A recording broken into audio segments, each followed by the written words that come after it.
Hello everyone, कैसे हैं आप लोग। होप आप सब अच्छे हैं। तो आ जाइए हमारे चैनल पे, जुड़ जाइए फिर से इग्नो एकेडमी में। और हम लोग कवर अप करने वाले हैं BGC 132 ब्लॉक 2 यूनिट 1, जो कि है understanding the nature of language. ठीक है, understanding the nature of language मतलब नेचर ऑफ लैंग्वेज क्या है, मतलब लैंग्वेज होता क्या है, कहाँ से आया है, कैसे कैसे रिलेटेड है, हिस्टोरी से कैसे रिलेटेड है, पॉलिटिकल से कैसे रिलेटेड है। हर कोई चीज हम लोग यहाँ पे डिस्कस करने वाले हैं। ठीक है, तो आप चैनल में नए हैं तो प्लीज जरूर सब्सक्राइब कर दीजिए, शेयर कर दीजिए और कमेंट जरूर करना है। पीडीएफ आपको इसी में मिल जाएगा, यहाँ से स्क्रीनशॉट आप ले लीजिएगा, पीडीएफ आपको यहाँ पे मिल जाएगा। ठीक है, तो बिना लेट करते हुए हम लोग बढ़ते हैं आगे। चलिए, तो हम लोग देखेंगे पहले तो understanding the nature of language is a fascinating journey. तो सबसे पहले कि मैं आपको बता दूं कि थोड़ी सी मेहनत आप लोग कर लीजिए।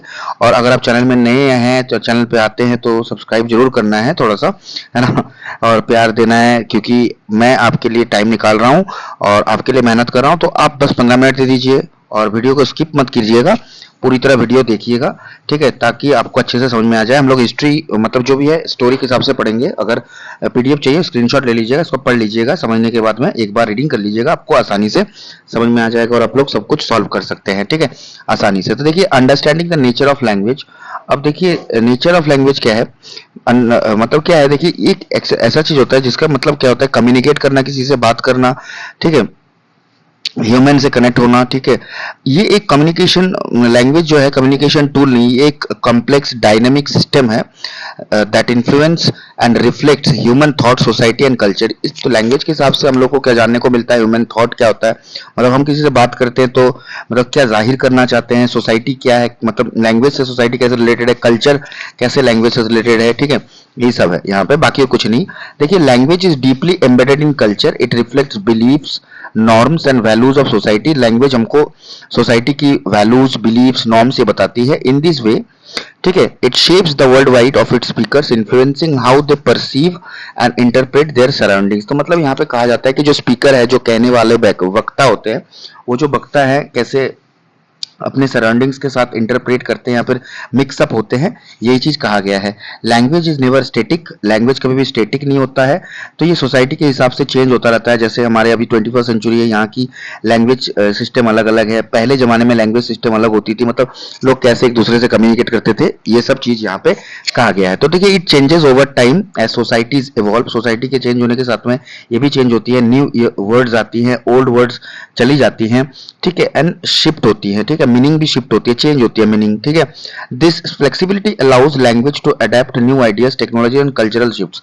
तो लैंग्वेज क्या होता है कि जो फ्लेक्सिबिलिटी होती है लैंग्वेज की, तो ये नए नए आइडियाज को लेती है, टेक्नोलॉजीज को लेती है, कल्चरल चीजों को भी मायने रखते हुए ये अपने आप को सराउंडिंग में ढा देती है। ठीक है, तो यही सब चीजें यहाँ पे, और कुछ नहीं है। लैंग्वेज के बारे में बेसिक अंडरस्टैंडिंग देखेंगे।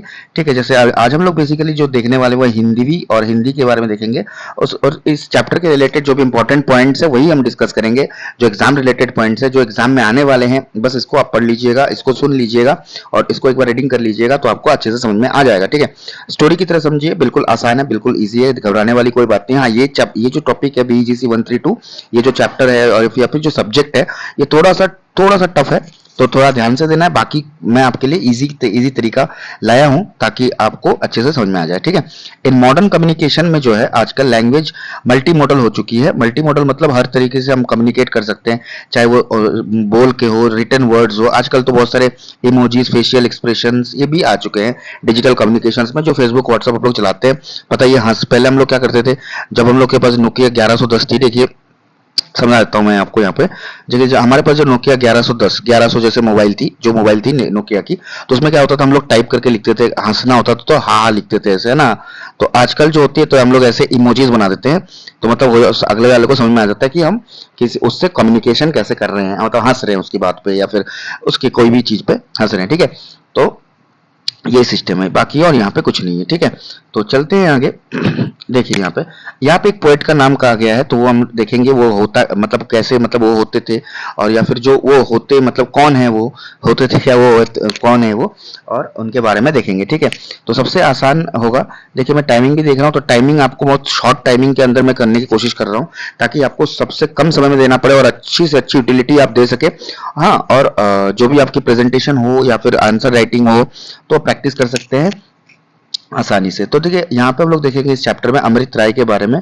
तो अमृत राय जो है, सॉरी, हाँ, अमृत राय जो है, एक मिनट, हाँ, तो अमृत राय जो है इंडियन ऑथर है, ट्रांसलेटर है, लिटरेरी स्कॉलर है, और ये इनके कंट्रीब्यूशंस थी हिंदी लिटरेचर में बहुत सारी, ठीक है। इनकी बायोग्राफिकल वर्क भी है, ठीक है। Celebrated Hindu and Urdu writer Premchand, तो इनकी जो मतलब बायोग्राफिकल वर्क है, बेसिकली बायोग्राफी मतलब आप जानते हैं किसी के बारे में लिखने को बायोग्राफी कहते हैं और अपने बारे में लिखने को ऑटोबायोग्राफी कहते हैं, तो ये ध्यान में देना है। तो उनके फादर के बारे में उन्होंने ज्यादा लिखा था, ठीक है। ये 1921 में बॉर्न हुए थे। राय फॉलोड प्रेमचंद फुटस्टेप्स, तो इनके फादर जो थे वो प्रेमचंद थे, मुंशी प्रेमचंद को आप जानते हैं, both as a writer and as an advocate for progressive ideals. तो ये जो है कि ये लिखते थे, मतलब उनके जो जो भी है, मतलब क्या काम था उनका, कैसे लिखते थे, उनके मतलब पथ चिन्ह पे ही चलते थे, पद चिन्ह जिसको बोलते हैं, footsteps. Amrit Rai most notable work Premchand a life, originally इनको कालम का सिपाही भी कहा जाता है, हिंदी में इन्होंने टाइटल किया था, ठीक है। is a detailed and empathetic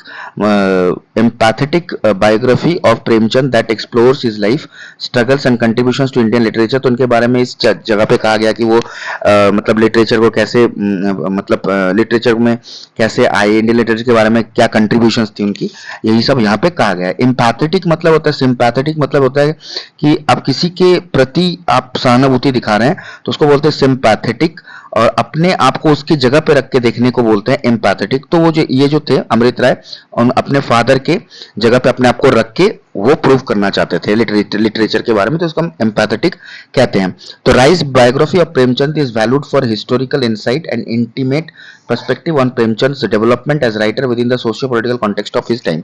तो मुंशी प्रेमचंद जो थी, उस समय की बात है कि जब पुराने जमाने में जो वो लिखते थे, तो उनके बारे में जो भी हिस्टोरिकल इंसाइट्स थी उनके राइटिंग्स में, ठीक है, तो वो भी यहाँ पे मतलब ये कहते हैं या फिर दर्शाते हैं अपने राइटिंग्स में भी, ठीक है। तो यहाँ पे यही कहा गया, बाकी यहाँ पे और कुछ नहीं है, ठीक है। बाकी चलते देखिए हिंदवी क्या है। अब हिंदवी बेसिकली हम देखेंगे हिंदवी के बारे में। Hindavi is a historical term with roots in medieval India. इसकी रूट जो है मिडाइवल इंडिया से आती है। It refers to an early form of language.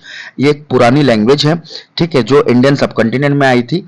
धीरे धीरे ये चेंज यूज होने के साथ साथ इसमें चेंजेस भी आने लगी, ठीक है, कल्चर के तौर पे, लैंग्वेज के तौर पे, ठीक है, आइडेंटिटी के तौर पे, ठीक है, अलग अलग कॉन्टेक्स्ट के ऊपर। तो लैंग्वेज कॉन्टेक्स्ट देखते हैं। हिंदवी क्या है एज अ लैंग्वेज, हिस्टोरिकली बता दिया मैंने।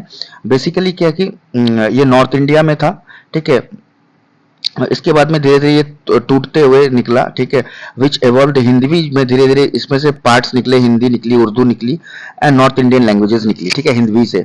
It was widely spoken and used in regions like under Delhi Sultanate, Mughal rule. और इसकी जो वोकेबुलरीज थी, मतलब वर्ड्स कहाँ से ली गई थी, संस्कृत, प्राकृत, पर्शियन और अरेबिक से ली गई थी। पुराने जमाने में दिल्ली सुल्तनत और मुगल रूल के समय पे यूज होती थी ये लैंग्वेज। This language was a precursor to both modern Hindi and Urdu. तो ये जो मॉडर्न हिंदी एंड उर्दू है, इसके साथ में ये बहुत ज्यादा रिलेटेड है, उसी के मतलब हिंदवी से टूट के ये दोनों निकले हैं। Containing a blend of local and Persianate vocabulary often refer to in literary works from the medieval period. तो बताई जाता है पर्शियन, ज्यादातर पर्शियन वोकेबुलरीज को यूज किया जाता था, एक लोकल और पर्शियन वोकेबुलरीज को मिक्स करके ये लिखा जाता था या फिर बोला जाता था, ठीक है। अब हिस्ट्री एंड कल्चरल आइडेंटिटी क्या है इसकी, कहां से आई थी, क्या है, नहीं है, वो देखेंगे। हिंदवी रिप्रेजेंटेड अ रीजनल और cultural identity associated with Indian subcontinent, especially during the medieval period में ये आई थी, पता ही है। इनको पॉपुलर कौन किया था, अमीर खुसरो साहब जी थे, एक पोएट थे जो 13th सेंचुरी के थे, ठीक है। उन्होंने अपने वर्क्स में ज्यादातर हिंदवी का प्रयोग किया था, ठीक है। तो इसको ये भी कहते हैं कि language and culture of Hind. तो ये जो हिंदवी है, language and culture of Hind, इसमें क्या है, लोकल लैंग्वेज और पर्शियन लैंग्वेज को मिक्स करके कहा जाता था। It symbolized a cultural unity and identity in the Indian subcontinent, especially during medieval Islamic period when Indian, Persian and Central Asian influences intermingle. मतलब ये कब, मतलब ये सेंट्रल यूनिटी और फिर आइडेंटिटी बताई जाती है कि ये जब है ना, तीनों पर्शियन, सेंट्रल एशियन, जब ये सब मिल जाते हैं, मिल के जब जो वो मतलब जो लैंग्वेज आई थी उसी को हम हिंदवी कहते हैं। अब पॉलिटिकल सिग्निफिकेंस देख लेते हैं। In some historical context Hindavi also symbolizes the unity of the people in the region, especially in the Deccan during the rule of Maratha empire, which emphasized the sense of Hindavi swarajya, self rule in Hindustan. तो इसमें कहा जाता है कि historical context में आप देखें तो हिंदवी को मतलब unity of the people in the region, मतलब कहा जाता है कि ये हिंदवी एक ऐसा लैंग्वेज था जो कि लोकल पीपल से जुड़ने का बहुत एक आसान तरीका था, जो कि मराठा एम्पायर में भी देखे जा सकते हैं हमको, ठीक है, जो कि यहाँ पे बताया गया है, ठीक है, डेक्कन में भी, ठीक है, ये चला था, मराठा एम्पायर यूज करते थे इसको, और उन्होंने कहा भी था हिंदवी स्वराज्य मतलब सेल्फ रूल इन हिंदुस्तान, इसका मतलब है। Shivaji Maharaj the founder of Maratha empire use this term to rally people around the idea of native governance free from foreign domination, though the usage was primarily regional, ठीक है। तो बेसिकली ये प्राइमरीली रीजनल था पहले, तो बाद में पॉपुलर हुआ धीरे धीरे। तो यहाँ पे बहुत सारे पोएट्स थे पुराने जमाने के, वो लोग इसको चीज को पॉपुलर किए थे बाद में, ठीक है। तो यहाँ पे कहा क्या गया है कि पॉलिटिकल कॉन्टेक्स्ट में अगर देखेंगे तो शिवाजी महाराज ने भी इस चीज का यूज किया था लोकल लोगों से कम्युनिकेट करने के लिए, ठीक है। ये पॉलिटिकल कनोटेशन है। अब देखेंगे इसमें जो खुसरो जो है, अमीर खुसरो, अभी मैंने कहा था कि जो पोएट है अमीर खुसरो जी, उनका भी यहाँ पे बहुत बड़ा मतलब डोमिनेंस और सिग्निफिकेंस है, कहा जा सकता है। हिंदवी के साथ उनका एक रिलेशन है, कैसे वो हिंदवी को मतलब हिंदवी के साथ में खुसराव जी का क्या रिलेशन है वो हम देखेंगे, ठीक है। अब देखिए यहाँ पे Khusrau and Hindavi refer to distinct cultural and linguistic influence in the medieval Indian history. बताया गया है कि इसकी जो मतलब दोनों की जो एक कल्चरल मतलब दोनों की जो एक तालमेल थी वो हमको मेडाइवल इंडियन हिस्ट्री से मिल सकती है। And the relationship is often seen in the context of the development Indian literature particularly poetry and music. तो ये जो हिंदवी है मतलब अमीर खुसरो जी हिंदवी को किस रिलेशन में कैसे डेवलप किए, उन्होंने इंडियन लिटरेचर में इसको डेवलप किया, ठीक है। पर्टिकुलरली हिंदवी को उन्होंने पोएट्री म्यूजिक इसमें यूज किया। अब देखते देखो अमीर खुसरो 1253 से 1325 में इनकी मतलब यहाँ से जन्म हुई थी, इसमें खत्म, ठीक है, डेथ हुई थी उनकी। Was a prominent Sufi poet थे, ये म्यूजिशियन थे और दिल्ली सुल्तानेट के स्कॉलर थे। He wrote extensively in Persian, ये ज्यादातर पर्शियन में लिखते थे। The literary and administrative language of the court, but he is also credited with playing a significant role in early development of what would later become Hindi and other north Indian languages. तो बाकी क्या है कि इनकी जो administration थी, ये court की जो भी एडमिनिस्ट्रेशन की चीजें थी मतलब जो रूल्स रेगुलेशंस हो गए ये लिखते थे हिंदी में। फिर बाकी धीरे धीरे क्या है कि ये बाद में क्या बन चुकी थी कि हिंदी और नॉर्थ इंडियन लैंग्वेजेस बन चुकी थी, ये टूट चुकी थी बाद में, ठीक है। Khusrau was an innovator blending Persian, Arabic, Turkish and local Indian elements in his work. तो खुसरो अपने काम में किस चीज के यूज करते थे, पर्शियन, अरबिक, टर्किश और लोकल इंडियन एलिमेंट्स, ठीक है, जो भी लोकल लैंग्वेजेस है इन सबको मिला के अपना वर्क को ये प्रेजेंट करते थे ताकि लोगों को समझ में आए, जुड़ सके, ठीक है। तो ये बहुत बड़ा एक चीज है ये कल्चरल और लिटरेचर के बीच में। तो आप एक देख सकते हैं Hindavi was a term in Khusro's time to describe local vernacular language.